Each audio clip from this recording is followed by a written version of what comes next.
एगो नकली जो बने हुए हैं वैश्य समाज के, जाली जो दूगो वहां बैठे हुए हैं, दो गो जाली जो देश पर शासन कर रहे हैं। भाई आप लोग तो इसके गवाह हैं ना।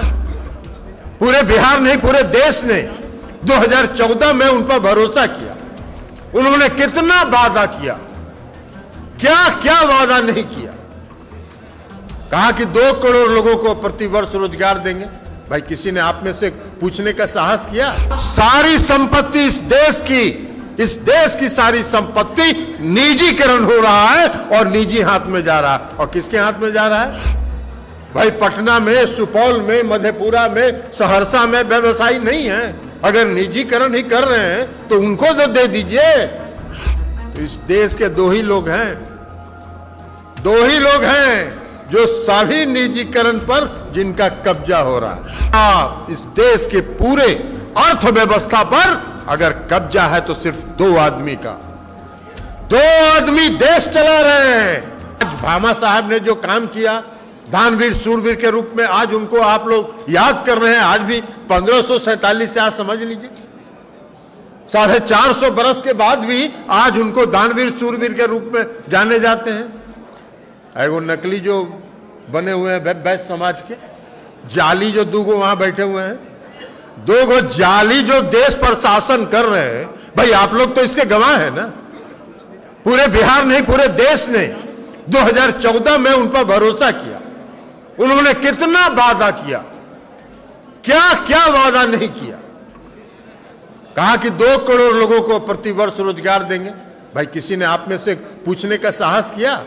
जब आपके यहां वो लोग जाते हैं तो किसी ने साहस किया आप में से पूछने के लिए कि भैया 2 करोड़ प्रति वर्ष लोगों को रोजगार देने का जो वादा था कितना पूरा किए?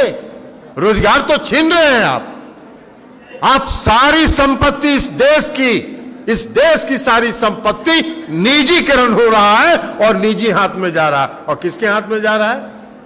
भाई पटना में, सुपौल में, मधेपुरा में, सहरसा में व्यवसायी नहीं है। अगर निजीकरण ही कर रहे हैं तो उनको तो दे दीजिए। तो इस देश के 2 ही लोग हैं जो सभी निजीकरण पर जिनका कब्जा हो रहा है। क्या है भाई? रेलवे प्लेटफार्म का निजीकरण हो रहा है, नेशनल हाईवे का निजीकरण हो रहा है, हवाई अड्डा का निजीकरण हो रहा है, हर चीज का बंदरगाह का निजीकरण हो रहा है। और ले कौन रहा है?